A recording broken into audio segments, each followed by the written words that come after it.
A baby girl walks 6 German shepherds each morning until one abandoned dog changes everything. Welcome to HeroPaw, where the quietest stories often speak the loudest.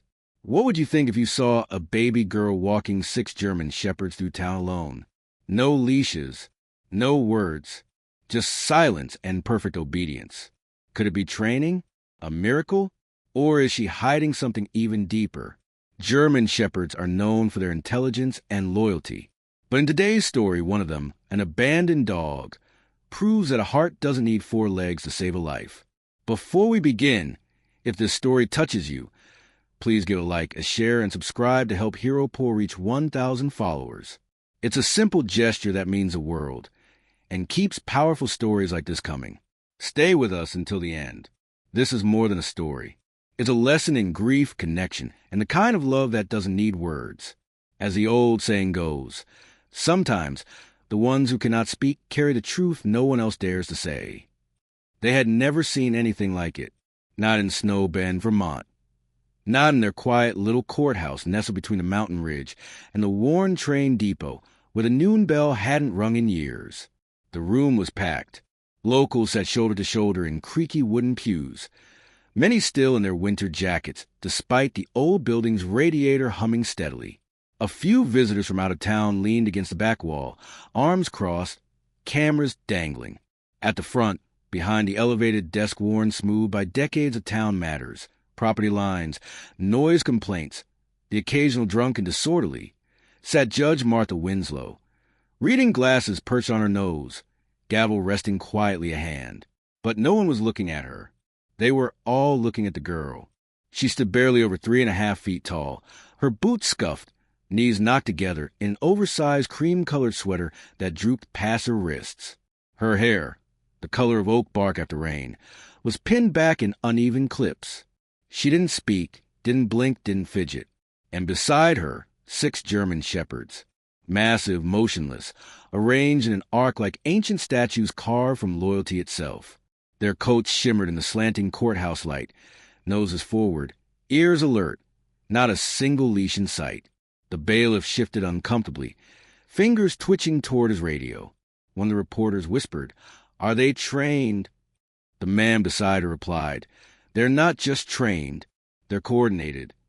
At the center of the semicircle sat the largest, 3-legged, scarred across one side of his face, but somehow dignified. His name, people would later learn, was Maximus, and he never once took his eyes off the little girl. Judge Winslow cleared her throat. "Miss Monroe," she said gently, her voice steadier than she felt, "before I make a final decision in this case, I'd like to ask, is there anything you'd like to say?" No one expected her to respond. The town knew the story. Ellie Monroe hadn't spoken a single word since the accident 8 months ago, the one that had taken both her parents during a snowstorm in the high pines. She'd been found days later, curled beside Maximus beneath a collapsed pine, half frozen, silent. Since then, she'd lived with her grandparents. Refused speech, refused school, refused touch, except from the dogs. Some thought it was grief. Others said trauma. A few whispered it was something else entirely. Something unexplainable. The courtroom held its breath. Ellie didn't look at the judge. She looked at Maximus. Then, slowly, she stepped forward. One hand dropped gently onto the shepherd's massive head, her small fingers threading through the coarse fur behind his ear. Maximus blinked once. Then the girl opened her mouth. The words didn't tumble or trip. They rose, clear, deliberate, as if they had waited months for this exact moment. "He is my voice," she said. A gasp fluttered through the room like a sudden wind. Judge Winslow blinked. The reporter's pen froze mid-scribble. The bailiff dropped his radio. She spoke. Someone whispered. Ellie Monroe said nothing more. She didn't need to. Behind her, the other 5 dogs remained seated, unmoving. Maximus, still beneath her hand, exhaled a quiet breath that sounded almost like relief. And Ellie stood there unflinching, as if those 4 words had cost her everything, and yet somehow had also given something back. The silence that followed was unlike any courtroom pause before it. It was reverent, electric, sacred, Judge Winslow reached for a glass of water with trembling fingers. She didn't lift the gavel. Not yet. In the pews, a man began to cry. From the back, someone murmured, "What happens now?" The question hung unanswered in the air, suspended between marble columns and wooden walls steeped in decades of local history. Nothing about this case had followed protocol. Nothing about this child, this silent girl who commanded a fleet of dogs without saying a word, fit into any standard category. Some had come today expecting drama. Others had come to judge, to defend, to protect. But now, all they could do was listen to the echo of four simple words from the girl they thought could no longer speak. "He is my voice."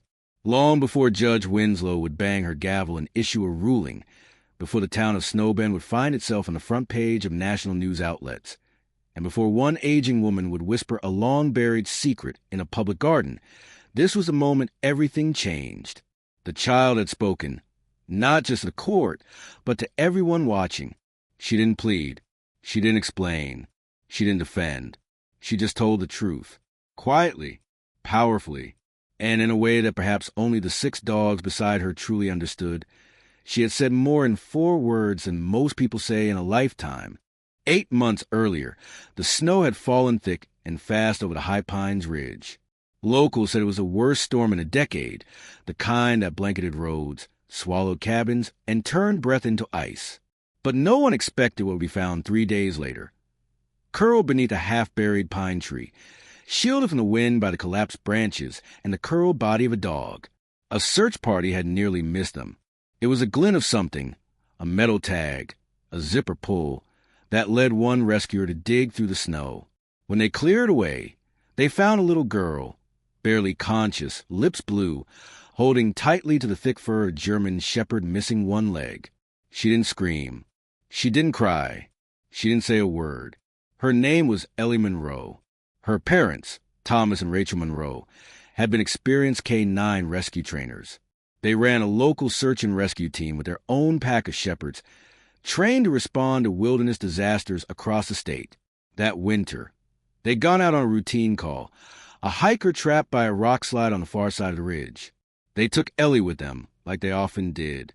She'd grown up in the company of dogs, knew hand signals before she could spell her name, and preferred barking back to baby talk as a toddler. But this time they didn't come home. The avalanche hit without warning. Only Ellie and one of the dogs, Maximus, survived. At the hospital, doctors said it was a miracle she hadn't suffered frostbite or broken bones. Her temperature had dropped dangerously low, but Max's body heat had shielded her, kept her alive while the storm raged above. She was treated, given warm blankets, for fluids, soft reassurances. But Ellie wouldn't speak. Not that day, not the next month.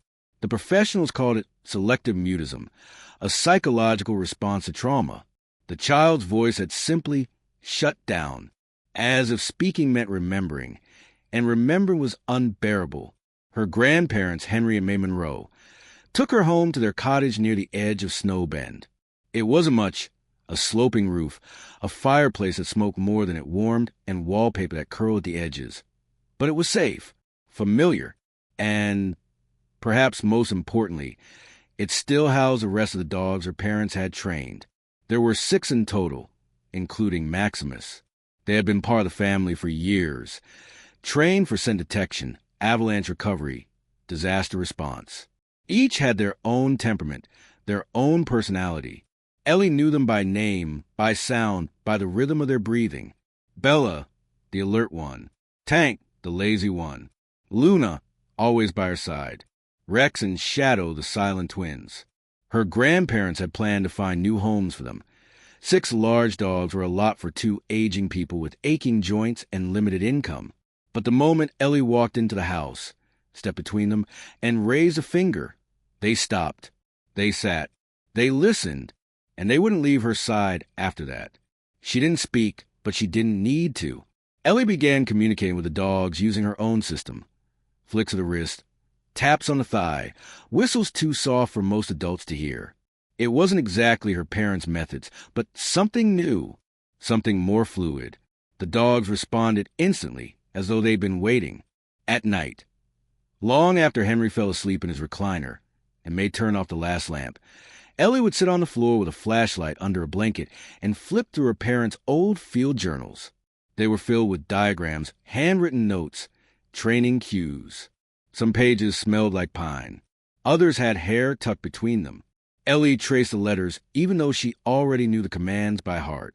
Over time, she began to sketch her own versions, simplified gestures that matched her smaller hands, coded signals based on patterns only she and the dog seemed to understand.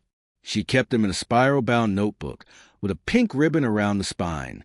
She didn't show it to anyone. It was her voice, hidden in pages and paw prints. Henry and May didn't fully understand what was happening.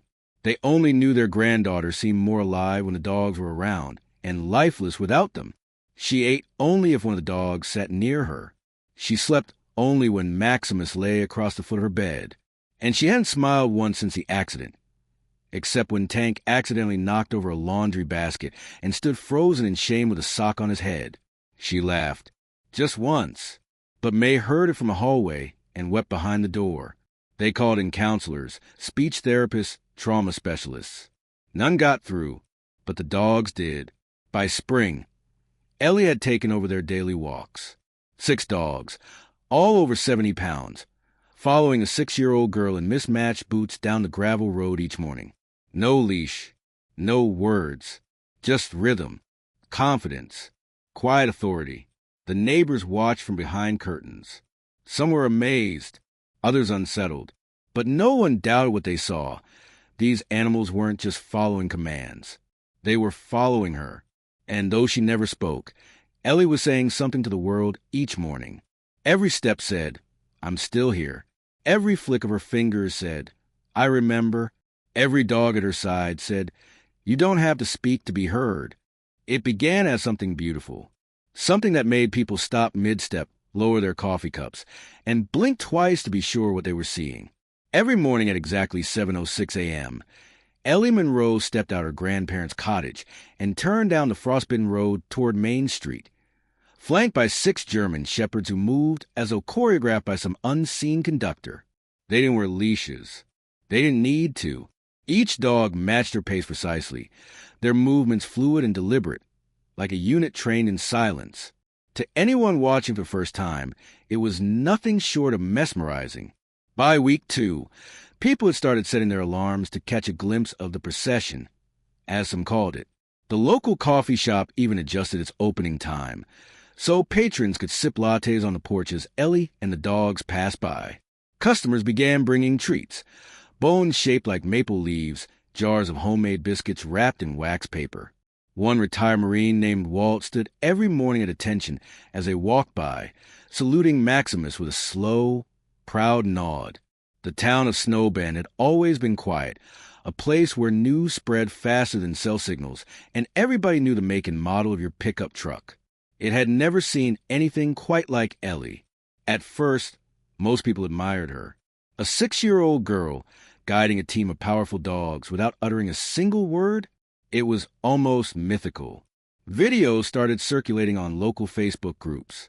A tourist from Boston filmed the dogs forming a semicircle around Ellie when a car rolled too close to a crosswalk. The clip went mildly viral. A regional paper dubbed her the Dog Whisperer of Vermont. They meant it as a compliment. But in a small town, admiration has a shelf life. And awe, when left too long in the open, often curdles into suspicion. Not everyone saw Ellie as a miracle. Some saw her as a risk. Among them was Judith Langford, 67, former elementary school teacher, lifelong Snowbend resident, and unofficial guardian of what this town used to be. She lived in a stately Victorian 2 blocks from Maine, with lace curtains, polished porch rails, and a garden she kept trimmed like a military haircut. From the moment she saw Ellie on that first silent walk, Judith's lips had pressed into a line so tight it looked like it might split. "Unsupervised," she muttered to her neighbor. A child, with animals that size, one wrong move. And just like that, the ripple began. By the 3rd week, Judith had assembled a small group of like-minded skeptics. They didn't meet formally, but conversations bloomed in the checkout line, at the post office, near the Rotary Club bulletin board. "Isn't she supposed to be in school?" someone asked. "Do those dogs even have licenses?" Another chimed in. It wasn't outright hostility. Not yet, but it was worry. Fear disguised as civic concern. The first formal complaint came via a letter dropped anonymously at the mayor's office. Potential public safety hazard. It read, lack of parental supervision. Large, uncontrolled animals near children. No one signed it. Soon after, Judith began keeping track of Ellie's routine. She wrote down times, dog positions, any deviations en route. She took notes when the dogs barked. She counted how many times Ellie looked before crossing an intersection. She began referring to her observations as incidents. Meanwhile, Ellie remained unaware, or she was aware. She gave no indication. Her walks continued with the same quiet resolve. She waved to no one. She smiled only at the dogs. The divide in town grew sharper.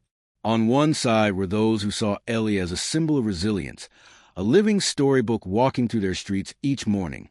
On the other were those who whispered about liability, insurance risks, and what-ifs. Henry and May, Ellie's grandparents, tried to stay out of the fray. They had lived in Snow Bend for over 40 years, respected if not exactly beloved. They kept to themselves, partly out of grief, partly out of exhaustion. Every few weeks, someone from child services would call or stop by just to check in, but there had never been cause for intervention. Ellie was clothed, fed, and cared for. She simply didn't speak, except with her hands, and only to the dogs. Judith wasn't satisfied. "That's not enough," she said to anyone who'd listen.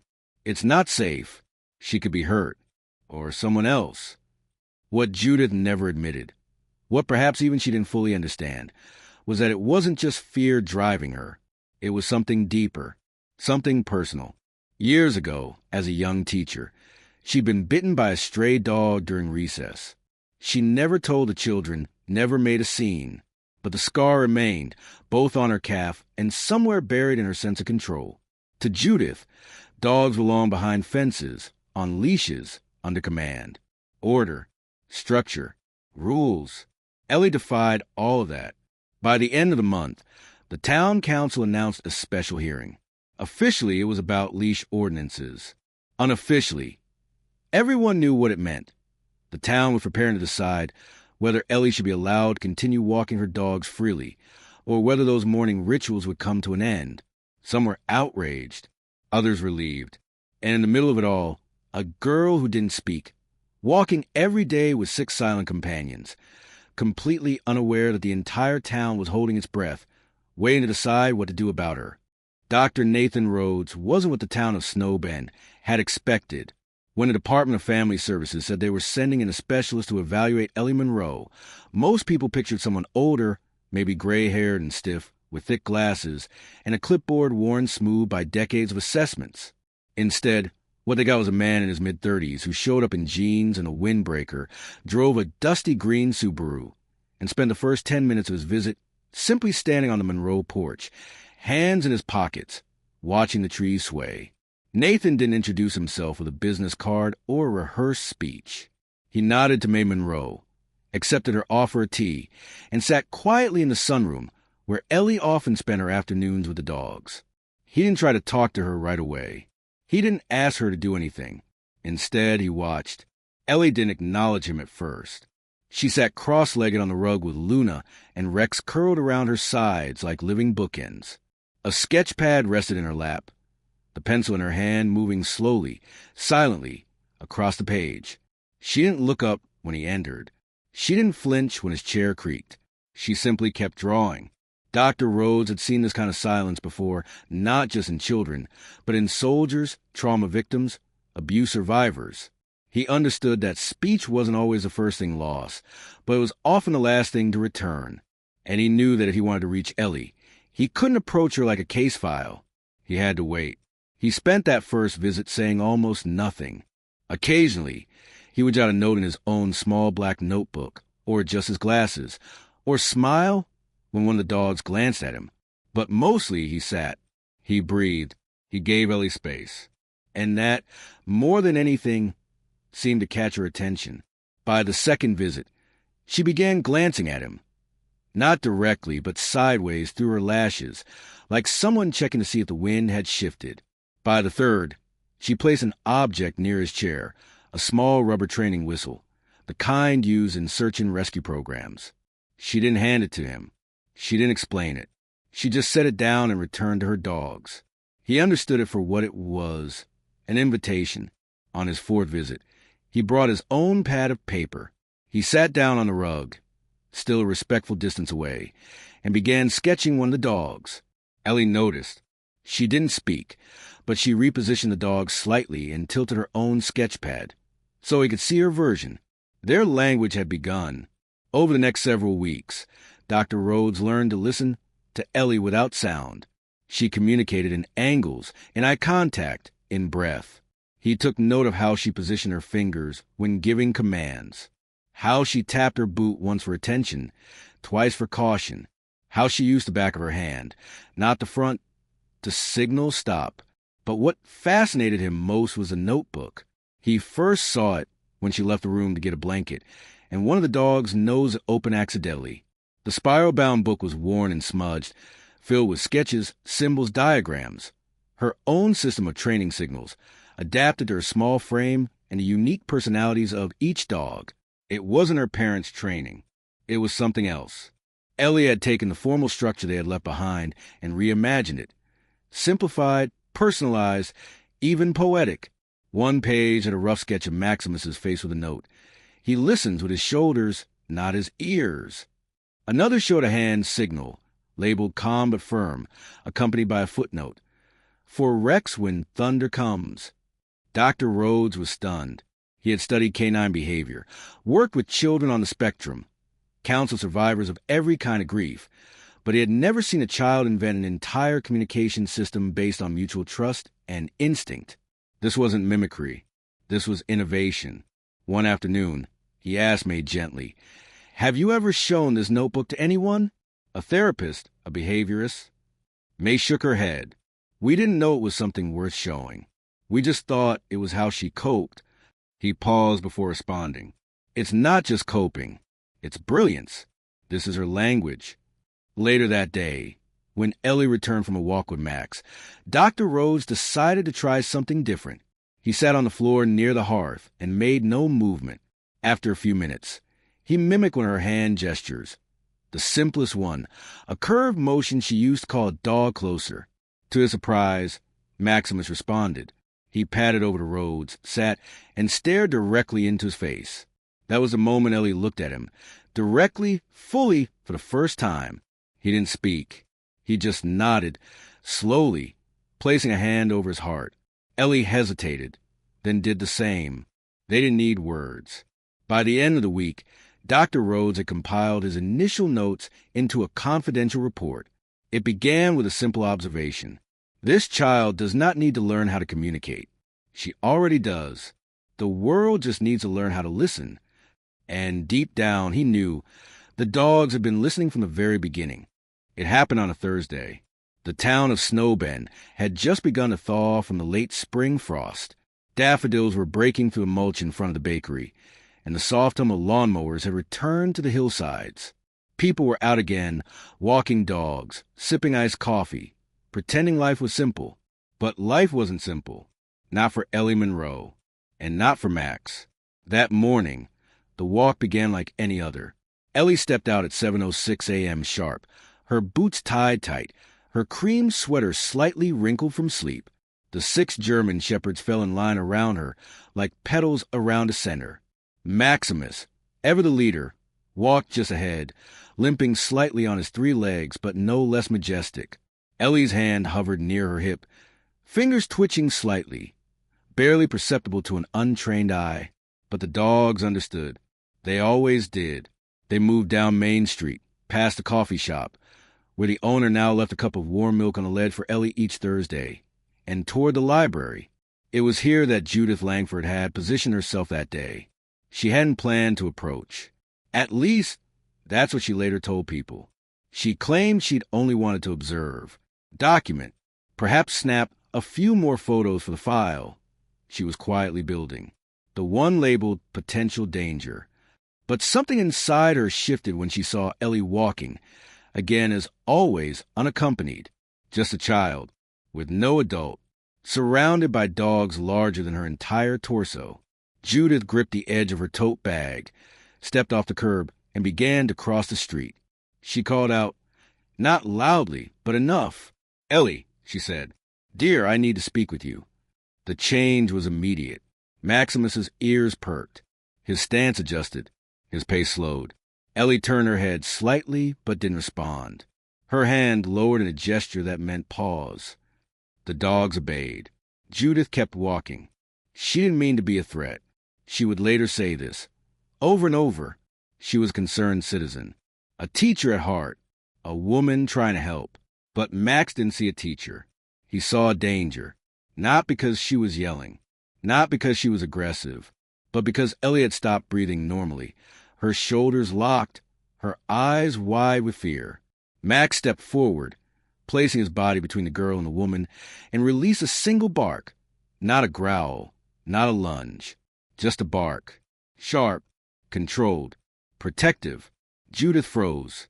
Her foot caught on a loose brick, and she fell. It wasn't a hard fall.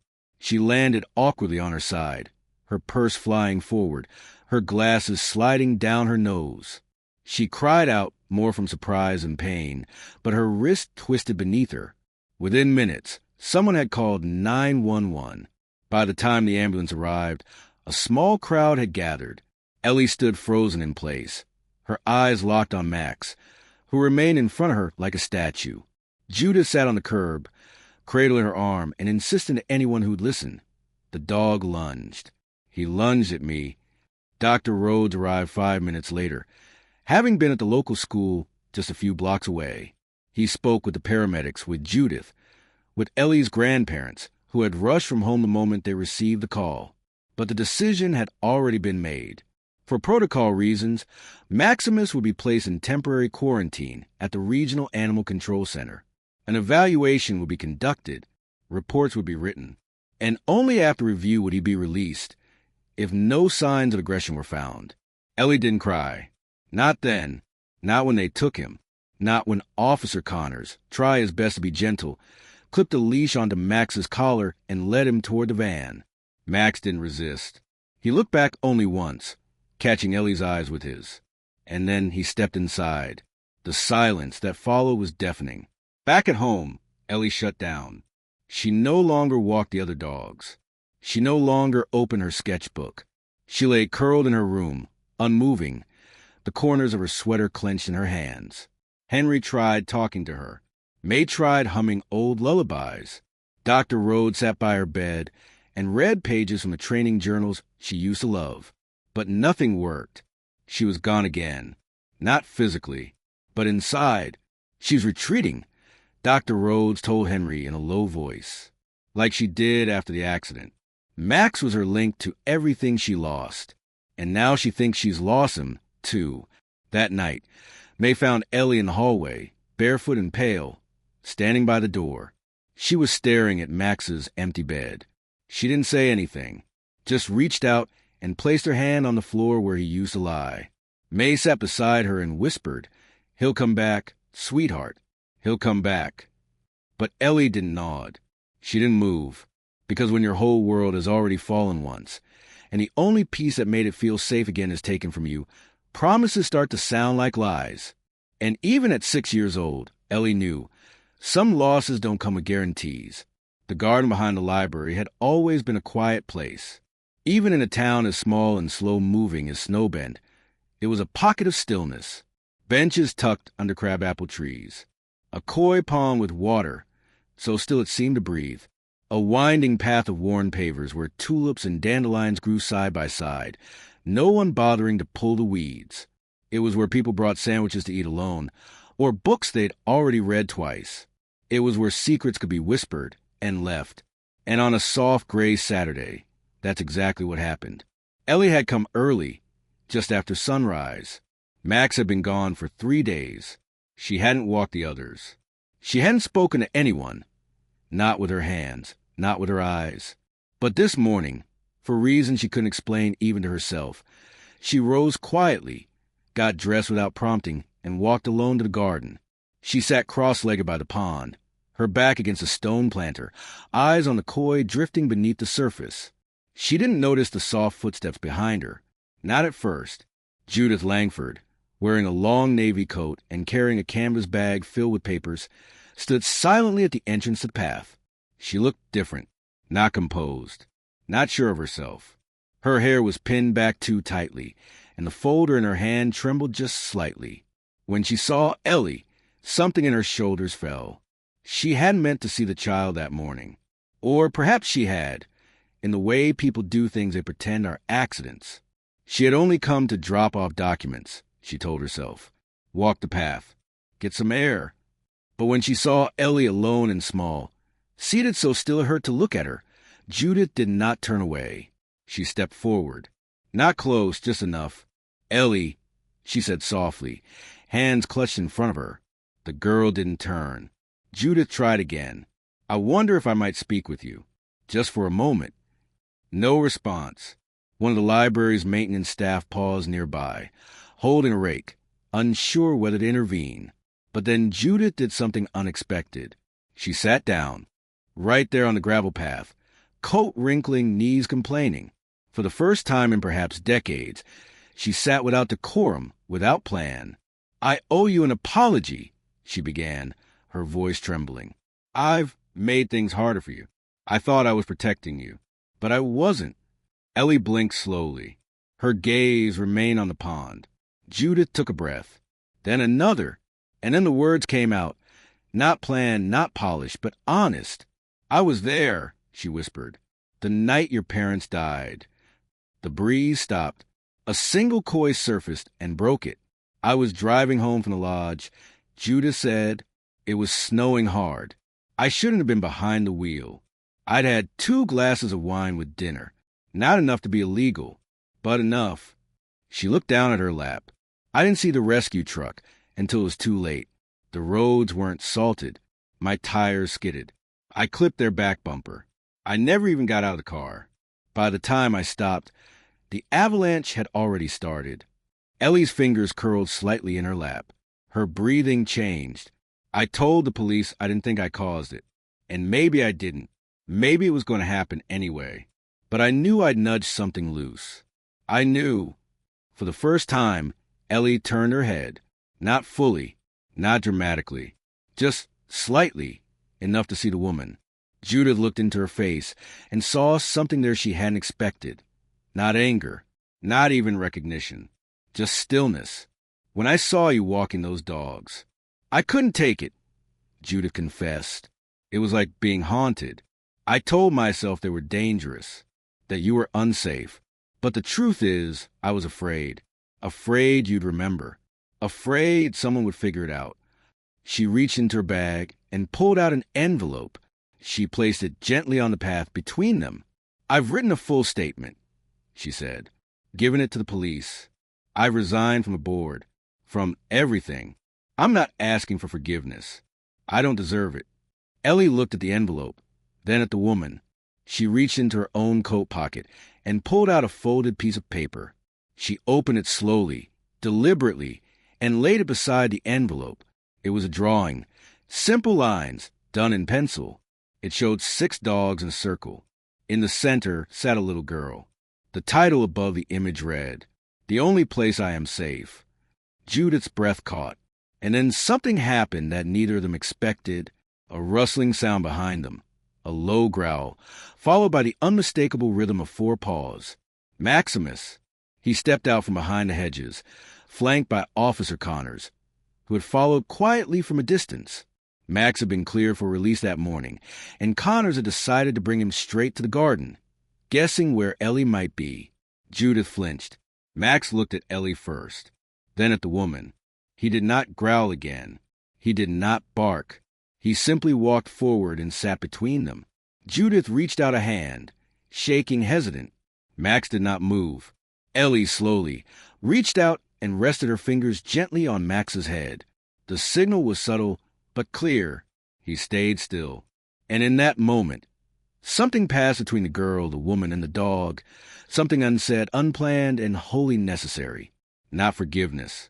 Not yet, but perhaps the start of something better than silence. The courthouse in Snow Bend had never been so full. The wooden benches creaked under the weight of neighbors, reporters, curious onlookers, and quietly anxious town officials. Someone had wheeled in an extra coffee station, which stood untouched near the back. No one was sipping. No one was speaking. They were waiting. At the center of the room sat Ellie Monroe. She looked even smaller than most remembered. Shoulders rounded in her pale sweater, hands folded in her lap. Her dark hair was tied loosely behind her head, falling in strands over her ears. At her feet, arranged with quiet precision, were 6 German shepherds. They didn't bark. They didn't shift. They just waited. It had been almost 2 weeks since the incident in the garden, the confrontation that unraveled the truth behind the tragedy, the day Max had returned, and Judith Langford had publicly admitted the secret she'd buried for nearly a year. The town had buzzed for days afterward, not in scandal, but in something softer, reflection, remorse. And now, everyone had come to see how it would end. Judge Winslow sat straight behind the raised desk, her face unreadable, hands folded under her chin.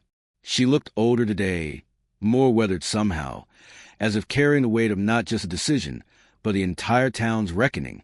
To her left sat the attorney for the Department of Family Services. On the right, Henry and May Monroe, Ellie's grandparents, flanked the girl protectively. Dr. Rhodes was behind them, his fingers tapping the edge of his notebook. Not from nerves, but focus. Then the judge spoke. "This hearing," she began, her voice low and measured, "has been called to determine the long-term custodial and safety arrangements for minor Ellie Monroe, following a public incident involving one of her service animals." The courtroom didn't shift. No coughs, no fidgeting. Judge Winslow continued. "Over the past several weeks, this court has reviewed extensive documentation, expert testimony, video evidence, and witness accounts. What we have observed is unusual, but what is unusual is not always unsafe. What is unconventional is not always unfit." She looked toward Ellie now. "Miss Monroe," she said gently, "before I issue my decision, you are permitted, though not required, to address the court." A hush fell again. Ellie didn't move at first. Then, with the kind of quiet that only certain children possess, the quiet that isn't fear but thought, she stood. Max rose with her. The other dogs remained seated, forming a low semicircle behind. Ellie stepped forward slowly, the wood of the floor creaking beneath her boots. She didn't look at the crowd. She didn't glance at her grandparents. Her eyes remained on the judge. When she reached the center, she paused. Then she raised her hand just slightly and rested it on Max's head. The courtroom held its breath. And then, in a voice barely above a whisper, she spoke. "He is my voice," she said. Gasps echoed softly, but no one moved. Ellie looked down at Max, then back up. "When the snow came, he stayed with me." Her voice was steadier now, like a fragile bridge being built, plank by plank. "When I couldn't talk, they still understood. They still listened. I'm not broken. I'm not lost." Her fingers curled gently into Max's fur. "They're not just dogs. They're my family. They're the only part of Mom and Dad that didn't disappear." Tears slipped silently down May's cheeks. Henry gripped her hand. Ellie continued. "I don't need to talk all the time, but I need them, and they need me." Then she reached into her coat pocket and pulled out a folded piece of paper. She opened it with care and held it up to the judge. It was a drawing, pencil and charcoal, rough but precise. 6 dogs in a circle. In the center, a little girl. Underneath, in careful print, "We don't speak. We listen." Judge Winslow didn't look at the drawing long. She didn't need to. Her eyes returned to Ellie's. "Thank you," she said softly. The child nodded once and returned to her seat. The dogs shifted to make room, closing in around her like a shield, a hug without arms. The judge sat back and exhaled. For a long moment, she said nothing. Then she lifted her gavel. "Given the nature of this case and the evidence presented," she said, "this court rules that Ellie Monroe will remain in the custody of her grandparents, Henry and May Monroe, with the continued presence of all 6 certified service animals." She paused. Furthermore, the court formally recognizes a communication system developed between Miss Monroe and her animals as a therapeutic model and recommends ongoing monitoring under the supervision of Dr. Nathan Rhodes. The gavel came down. A single knock. Applause wasn't permitted in court, but someone in the back let out a breath that sounded almost like a cheer. The tension, wound tight for weeks, finally broke. Ellie didn't react. She didn't smile, but her shoulders lowered just slightly. And Max, sensing it, pressed his head gently against her side. Outside the courthouse, the sky had opened to pale spring light. Reporters stood at the ready, but no one rushed. No one pushed. When Ellie emerged, surrounded by her pack, people stepped aside, not with fear but respect. Judith Langford stood at the edge of the crowd, holding a small envelope. She didn't approach. She just placed it on the bench outside and turned away. Inside the envelope was a note. I don't ask for forgiveness. I only promise never to forget. Later that week, Ellie would resume her morning walks. No cameras, no crowds, just a girl, 6 dogs, and the town that finally had learned to listen. Sometimes the strongest voice in the room doesn't come from a person at all. In a world where Ellie had lost her parents, her words, and almost her place in the community, it was Max, the 3-legged German shepherd once abandoned and forgotten, who stood beside her when it mattered most, not as a pet, but as a guardian, a memory, a voice. And in 4 quiet words, "He is my voice," a little girl taught an entire town how to listen again. Here at HeroPaw, we believe dogs are more than animals. They are memory keepers, secret bearers, and sometimes the last living thread that ties us to the people we've lost. If this story moved you, even just a little, I'd love for you to share it with someone who might need it today. Maybe someone grieving, maybe someone silent, or maybe just someone who forgot that healing can arrive in 4 paws and a soft gaze. As Mr. Rogers once said, anything that's human is mentionable, and anything that is mentionable can be more manageable. Thank you for watching HeroPaw. Don't forget to subscribe for more true stories of courage, connection, and quiet heroes. The kind who don't need words to leave a mark. We'll see you in the next story.